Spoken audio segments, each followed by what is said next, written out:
जल्दी ही सतयुग आएगा, सत्पुरुषों का राज बनेगा, पापी नहीं बच पाएगा। ओ पापियों कान खोल कर सुन लो,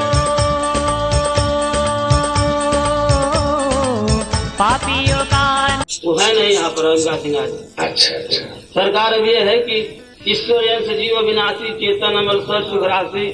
सरकार इसी का हम विवेचना चाहते हैं, क्योंकि सोचते हैं लेकिन हम ईश्वर का अंश तो जीव है ही है। जीव ईश्वर का अंश है, ईश्वर परमेश्वर का अंश है। जीव ईश्वर का अंश है, ईश्वर परमेश्वर का अंश है। इसमें कौन बड़ी बात होगी। अचेतन अमल सुखराशि। चेतन तो जब चेतना नहीं रहेगा तो जीव क्रियाशील कैसे रहेगा। चेतना नहीं रहेगा तो जीव क्रियाशील कैसे रहेगा। चेतना ही की दिन तो क्रियाशीलता है।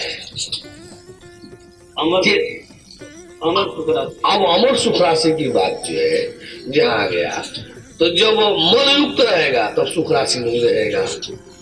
अमल की अवस्था में सुख राशि की बात होगी। असल में जब ये लोग लिखते हैं तुलसीदास वगैरह, चाहे राधा स्वामी वाली बात बताए कि आत्म तत्व कहीं जीव, कहीं आत्मा, कहीं चेतन, कहीं सूरत, कहीं कुछ ऐसे लिखते हैं। लोग खिचड़ी पका देते हैं। क्लियर कर कंसेप्शन इन लोगों में तो होता नहीं है। आज शंकराचार्य किसी भी ग्रंथ वाले को ले लीजिए, उपदेश देते देते जाता है तो तत्व का वर्णन करते करते हंस का करने लगता है, हंस का वर्णन करते करते जीव का स्व का करने लगता है, ओम का करने लगता है। आज शंकराचार्य को ले लीजिए विवेक चूड़ामणि में तत्व की महिमा गाते गाते वो अरे सोहम को चले जाते हैं।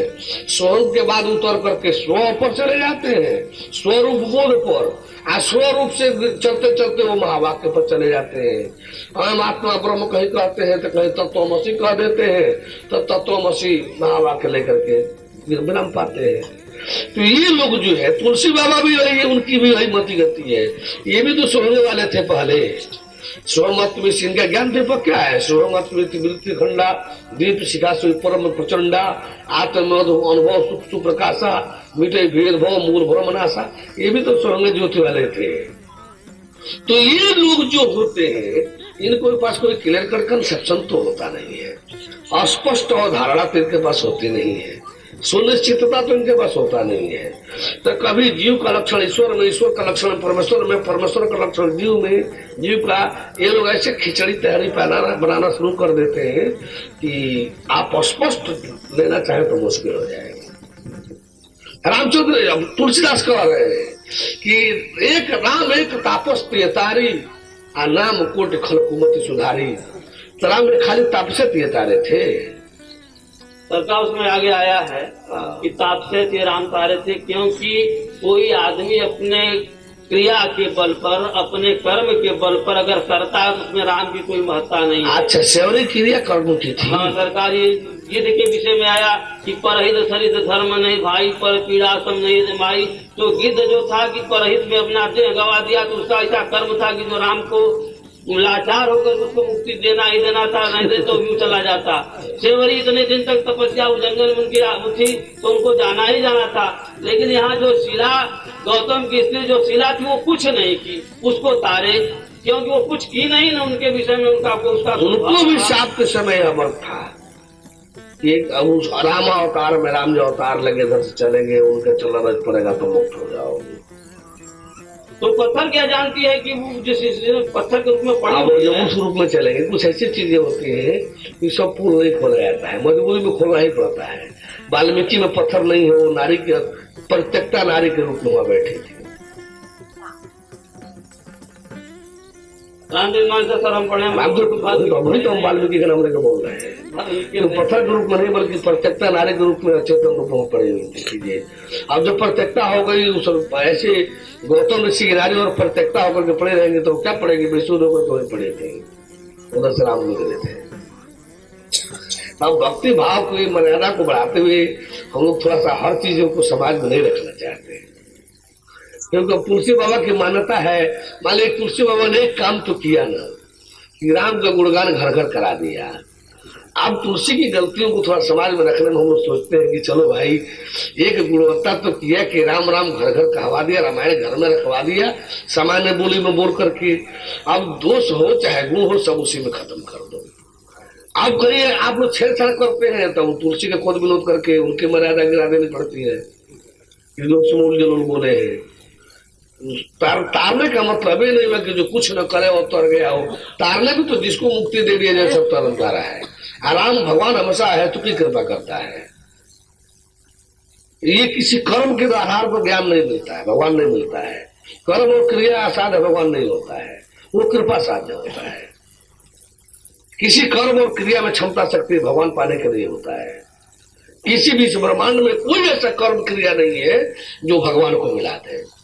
भगवान जब भी मिलेगा कृपा के आधार पर मिलेगा, कर्म और क्रिया के आधार पर नहीं मिलेगा। जब भी मिलेगा कृपा के आधार पर मिलेगा। तो कृपा भगवान करेगा किसे?